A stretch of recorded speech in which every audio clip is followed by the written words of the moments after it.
میدان محشر میں صرف نبی کی آبرو کا اشارہ ہو تو ہم جیسے کروڑوں گنہگاروں کا بیڑا پار ہو سکتا ہے، ہم جیسے کروڑوں گنہگاروں کی صرف آبرو کے اشارے پر مغفرت ہو سکتی ہے، لیکن اللہ اپنے حبیب سے یہ جو کہہ رہا اس کی صرف ایک ہی وجہ ہے کہ ان کی امت کو سبق دینا ہے، امت کو سبق سکھانا ہے کہ اے نبی کے چاہنے والوں، اے نبی کے ماننے والوں، تم مغفرت سے غافل مت ہو، بلکہ اپنی دعا کے اندر ہمیشہ مغفرت کو لے کے فکر مند رہو، اللہ کی بارگاہ میں دعا کرتے رہو۔ لیکن مجھے افسوس اس بات پر ہے، حیرت اس بات پر ہے، ہم دعا تو کرتے ہیں لیکن مکان کے لیے، ہم دعا تو کرتے ہیں کاروبار کے لیے، ہم دعا تو کرتے ہیں دکان کے لیے، ہم دعا تو کرتے ہیں بیوی کے لیے، بچوں کے لیے، ہم دعا تو کرتے ہیں ہمارے چاہنے والوں کے لیے، لیکن ہم نے دعا کے اندر کبھی مغفرت کی دعا نہیں کی۔ ورنہ آپ یاد رکھیں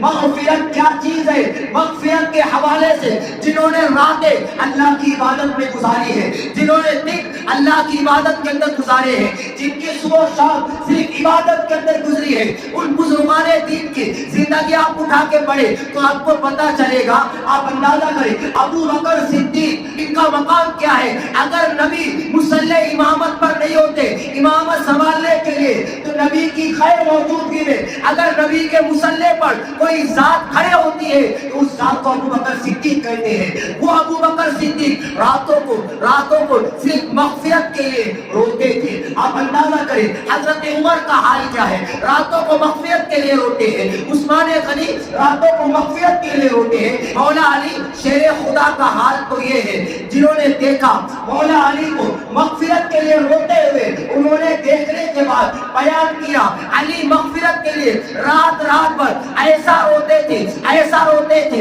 جیسا کہ اگر کسی ماں کے سامنے اس کے بیٹے کا انتقال ہو جائے اور جنازہ سامنے ہو تو ماں کیسے تڑپ کے بیٹے کے جنازے کو دیکھ کر روتی ہے۔ فرمایا گیا کہ علی اللہ کی بارگاہ میں مغفرت کے حوالے سے اس قدر روتے تھے۔ مجھے آپ بتائیں نا یہ اللہ والے مغفرت کے لیے کس قدر رو رہے ہیں، ان کے دل میں اللہ کا خوف کیا ہے۔ اور جنہوں نے علی کو اس انداز میں روتے ہوئے دیکھا انہوں نے کہا کہ سانپ کا ڈسا ہوا کیسے تڑپ کے روتا، علی مغفرت کے لیے ایسے تڑپ کے روتے تھے، علی اس قدر روتے تھے۔ میں آپ سے پوچھنا چاہتا غوث الاعظم دستگیر مغفرت کے لیے کیسے روتے تھے؟ جب یہ کعبے کے اندر جاتے تھے کعبے کا غلاف پکڑتے تھے اور غلاف کو پکڑ کے غوث الاعظم دستگیر روتے تھے، مولا